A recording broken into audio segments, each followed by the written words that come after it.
Ó, eita, rapaz, que o Congresso Nacional tá dando trabalho. A gente tem que dar conta para atualizar o nosso material, atualizar aí os nossos cadernos. Nós tivemos agora modificação no ano de 2025. Muitas modificações, tanto no Código Penal como legislação penal extravagante. E agora a última agora.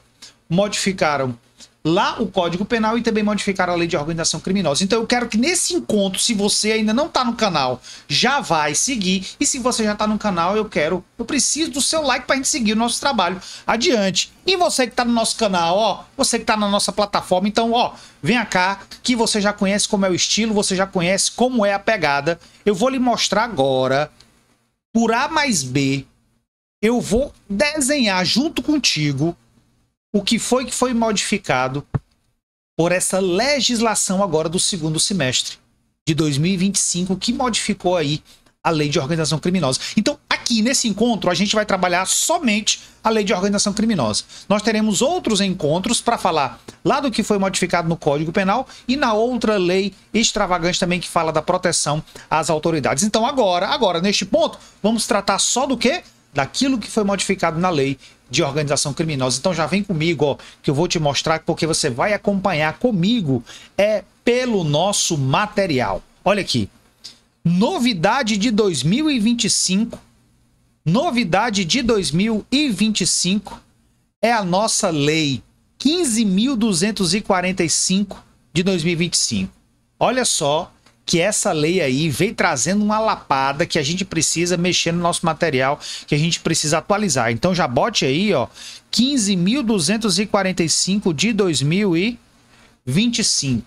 Modificações trazidas para enfrentar, tá, o crime organizado. E aqui, em especial, na Lei de Organização Criminosa, ela criou dois novos tipos penais. Ela criou dois novos tipos penais, tá certo? Colocados lá no artigo 21A e 21B da Lei 12.850 de 2013, que é a Lei de Organização Criminosa. Então já vamos nos debruçar no artigo 21A. Professor, nós tivemos uma modificação lá no artigo 2º da mesma lei? Tivemos, mas eu vou te falar, eu vou explicar primeiro o 21A, para só então chegarmos lá na modificação do artigo 2º, para você entender como é que se enquadra isso aqui perfeitamente.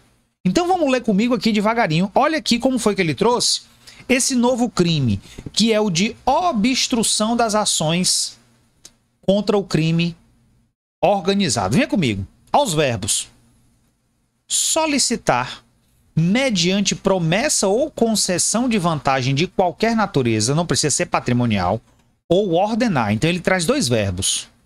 A alguém a prática de violência ou grave ameaça contra agente público, advogado, defensor dativo, jurado, testemunha, colaborador ou perito. E aí ele é específico, ele traz uma finalidade, ó.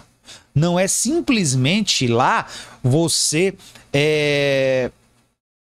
solicitar ou ordenar que alguém o faça mediante violência ou grave ameaça. Você tem que ter uma finalidade específica, ó, com o fim de impedir, embaraçar ou retaliar o regular andamento de processo ou investigação de crimes praticados por organização criminosa, ou aprovação de qualquer medida contra o crime organizado. A pena é relevante, que vai de 4 a 12 anos. Então a primeira coisa que você tem que perceber comigo aqui é o seguinte: que nós estamos tutelando o regular funcionamento da administração da justiça, porque ele coloca a finalidade específica aí, com a finalidade de impedir, embaraçar, retaliar o quê?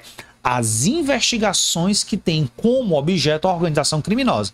Ou então, impedir, embaraçar, retaliar o quê? A aprovação de qualquer medida contra o crime organizado. Então, temos medidas específicas, vamos lá, verbos específicos com finalidades específicas. Tome cuidado com isso, porque isso aqui é para proteger o regular andamento, tá? O funcionamento correto da justiça. Beleza.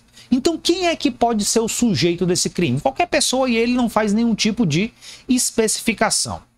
E quem é que pode ser o sujeito passivo desta conduta? Veja, o sujeito passivo dessa conduta, quem é? É o Estado. E os sujeitos individualmente designados lá no caput, que você viu comigo. Vamos voltar um pouquinho, ó. O agente público, o advogado, o defensor, toda essa galera. Então, eles são os sujeitos passivos da conduta. Agora, a gente tem que lembrar o seguinte: foi colocado um parágrafo primeiro que diz, ó, incorre nas mesmas penas deste artigo quem pratica as condutas nele previstas contra, ó, cônjuge, companheiro, filho, parente consanguíneo até o 3º grau ou por afinidade das pessoas relacionadas ao caput desse artigo. Esse aqui são os familiares. Ele protege também a família. Ele protege também a família das pessoas diretamente atingidas com a prática do crime. Agora, nós temos que chamar a atenção para o seguinte: você viu lá comigo que ele falou do advogado, falou do perito, falou do agente público. Ele falou, inclusive, da testemunha, do colaborador, mas nada disse a respeito da vítima. Nada disse a respeito da vítima. Então, entenda que a vítima aqui neste crime, ela não seria sujeito passivo da conduta. Então, eu posso imaginar que se o sujeito incorre nos verbos com a finalidade de embaraçar a investigação, mas ele o faz contra a vítima, entendemos, portanto, neste momento que aí não teria tipicidade do artigo 21A. Então, não seria crime se ameaçar a vítima nessas circunstâncias? Olhe, por isso que eu disse que a gente ia começar primeiro pelo artigo 21A, para depois nos remetermos à modificação implementada no artigo 2º. Porque lá no artigo 2º, parágrafo 1º, lá no artigo 2º, parágrafo 1º aqui da Lei de Organização Criminosa, ele diz que o sujeito ele tipifica um crime que é de embaraçar, né, as investigações, mas ele o traz de maneira genérica. Ele não o traz de maneira específica, como ele colocou aqui na obstrução qualificada, por assim dizer, no artigo 21. Artigo 21A. Porque aquela obstrução lá do artigo 2º, parágrafo 1º, é uma obstrução que é mais simples. E eu fiz até essa comparação aqui para você acompanhar comigo. Olha aí como está mastigado, ó. Lá a obstrução simples do artigo 2º-A, ele fala, ó, de qualquer modo,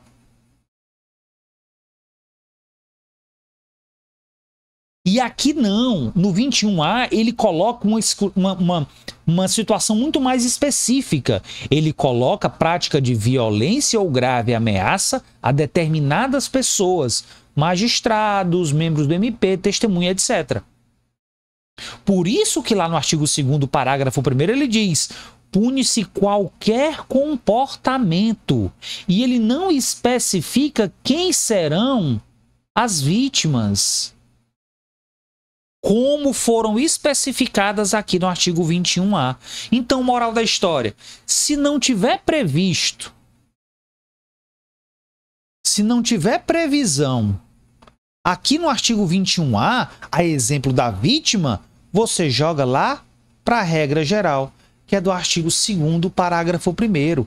Aqui é a regra geral. Então, professor, eu posso dizer que se não tiver as especificidades, nós estamos falando de dois crimes que se parecem muito, que é o de obstrução à investigação. Obstrução simples do artigo 2º, parágrafo 1º, obstrução contra o crime organizado do artigo 21A. Então, se eu não tiver os elementos previstos no 21A, por exemplo, crime cometido contra a vítima, eu vou tirar do 21A e colocar na regra geral, que é do artigo 2º, parágrafo 1º. Para que você perceba que todo e qualquer tipo de obstrução, ela está protegida pela lei de organização criminosa. A diferença é que nós temos a obstrução específica do 21A e aquilo que não foi específico eu jogo para a regra geral do artigo 2º, parágrafo 1º. Tão tal que lá o sujeito pode ser qualquer um, inclusive de qualquer modo pode ser cometido o crime. E tem outra diferença, vamos voltar aqui no nosso slide. O sujeito ativo, lá na regra geral, pode ser qualquer pessoa que colabore ou integre com a organização. Aqui não. O sujeito ativo é aquele que emite a ordem. Olha que curioso. Ele emite a ordem ou realiza a solicitação. Então, se o sujeito é quem manda, que tem função de hierarquia ou superior hierárquico dentro da organização criminosa, ele responde, portanto, lá no artigo 21A. Quem executa a violência, portanto, você tem que prestar muita atenção nisso, porque lá no artigo 21A, ele traz situações específicas. É o cara que vai corromper, solicitando, né? Ou então aquele que ordena, e ele utiliza a palavra específica, ordena. É o cara que solicita mediante promessa, né, de pagamento, concessão de vantagem, ou então é o cara que ordena. O cara que ordena dentro da estrutura da organização criminosa, ele não é o executor. Então perceba que o crime do artigo 21 não é o sujeito que embaraça as investigações. É o cara que ordena ou então corrompe alguém que o faça. Isso é muito importante. Isso é muito importante que você visualize essa diferença. Porque voltamos novamente lá para o artigo 21A para você ver. Solicita ou ordena.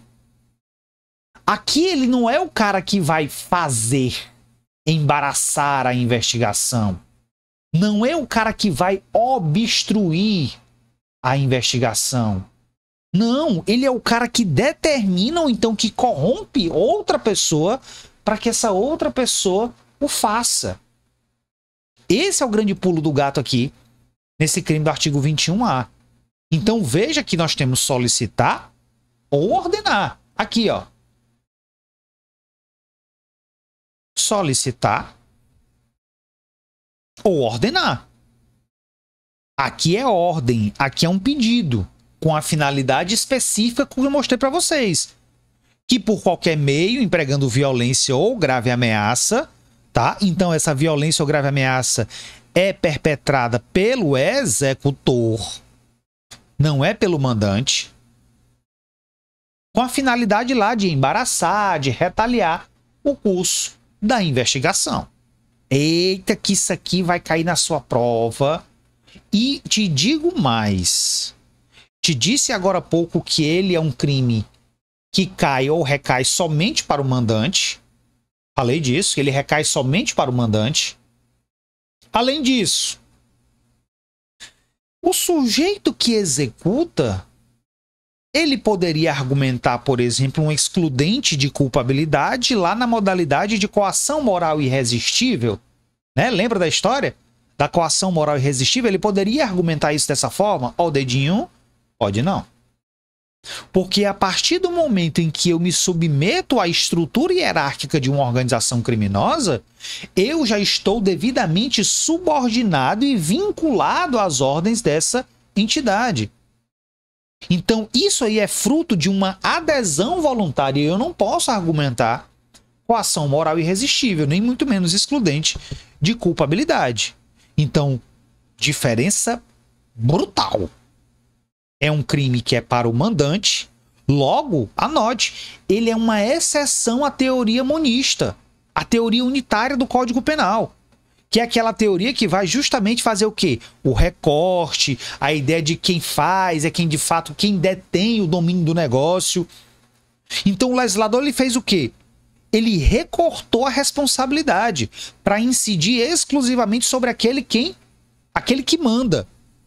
O executor, ele vai responder por outro crime, aquele que está lá no artigo 2º, parágrafo 1º. E essa teoria monista, ela vai dizer o quê? É tudo no mesmo bloco, é tudo na mesma unidade. Então isso aqui é uma exceção à nossa teoria monista, sem sombra de dúvidas. Porque quem manda vai responder por um crime e quem executa vai responder por outro tipo penal. Por um tipo penal diverso. Tá certo? E aí outro ponto bacana que tem aqui nessa novela legislação é que se aquela minha conduta de mandar ou corromper, tá certo? Se houver de fato algum tipo de violência ou grave ameaça, eu vou aplicar também a pena da violência ou da grave ameaça, do crime previsto para isso. Então eu posso dizer que nós temos um crime formal no artigo 21A? Sim, é um crime formal, porque ele não depende da efetiva execução dos atos violentos ou intimidatórios. Não. Basta que o sujeito ordene ou solicite, como ele faz, como ele coloca lá no verbo, solicitar ou ordenar. E aí o terceiro ponto sobre esse crime também, que é muito curioso, é que você verifica o seguinte: ele tem uma pena de reclusão que vai de 4 a 12 anos. Perfeito? Então, em regra, pegando a pena mínima, o sujeito iria começar lá, por exemplo, no semiaberto. Só que o dispositivo do parágrafo 3º e 4º foi muito específico. O condenado pelo crime previsto nesse artigo deverá iniciar o cumprimento da pena em estabelecimento penal de segurança máxima, e é o federal. Sistema prisional federal. O preso provisório também, investigado ou processado por crime, também será recolhido a estabelecimento penal federal de segurança máxima. E aqui eu não quero saber da pena. Perceba que ele fixa necessariamente o quê? O regime fechado. Para qualquer pena que seja estabelecida. Regime inicial fechado. Pode ser que tenhamos discussões sobre a eventual inconstitucionalidade desse dispositivo por ferir a individualização da pena? Sem sombra de dúvidas, eu acredito que vamos ter discussões dessa natureza. Mas o dispositivo é claro e precisamos entender o que diz o dispositivo agora, neste momento. Então passa a régua comigo, que esse foi o artigo 21A, então já ficou bem claro na tua cabecinha. É um crime que foi criado para o mandante. Essa é a observação mais importante. Para o mandante. E como foi que foi colocado lá o artigo 21B? Olha aqui comigo, ó. Ajustarem-se. Esse aqui é o crime da conspiração, né? Para obstrução das ações contra o crime organizado. Ajustarem-se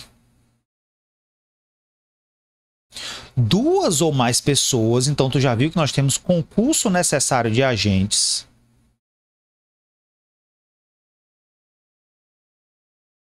Para a prática de violência ou de grave ameaça contra, ele vai falar das mesmas pessoas. Agente público, advogado, defensor, jurado, testemunha, colaborador, perito. E ele traz a finalidade, ó. Com o fim de impedir, embaraçar ou retaliar o regular andamento do processo ou investigação dos crimes praticados por organização criminosa ou aprovação de qualquer medida. Veja. No primeiro nós temos o cara que ordena, né? Ou então que solicita. Aqui é a galera que vai se juntar para efetivamente embaraçar, para efetivamente complicar a instrução da investigação, a instrução processual. É um crime comum praticado por qualquer um e o sujeito passivo é quem? É o Estado e os sujeitos designados lá no caput, bem como os seus familiares, porque o parágrafo 1º também fala a mesma coisa. Incorre nas mesmas penas aquela galera. Filho, cônjuge, companheiro, parente até 3º grau. Isso também está da mesma forma. E o parágrafo também 2º, 3º e 4º vai se repetir da mesma forma que se repetiu no outro crime. Então o que você precisa entender aqui sobre o crime de conspiração? Ajustarem-se, lá o verbo, quer dizer essa conspiração. Duas ou mais pessoas com violência ou grave ameaça para fazer o quê?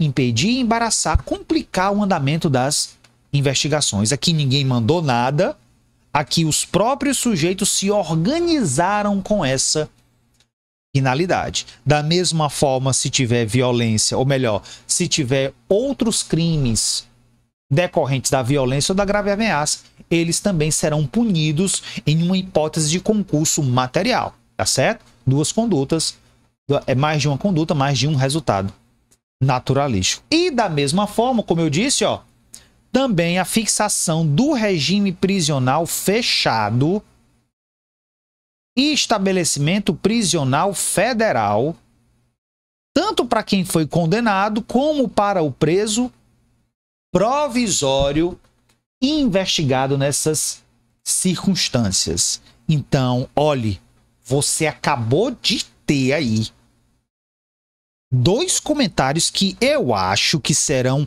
recorrentes em provas. Antes de finalizar, eu vou já te dar nosso recado final.